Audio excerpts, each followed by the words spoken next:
On the other hand, we have nature's cleanest fuels: fruits, vegetables, nuts, and seeds. No matter how many apples you crunch or berries you pop, you will never add dietary cholesterol to your system.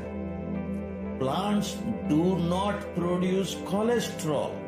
It is that simple. Now ask yourself, why do we reach for foods loaded with cholesterol when we can choose foods that are free from it entirely?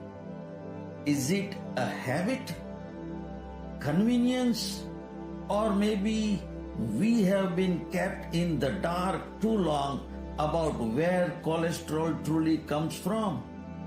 I know for sure nobody wants heart attacks,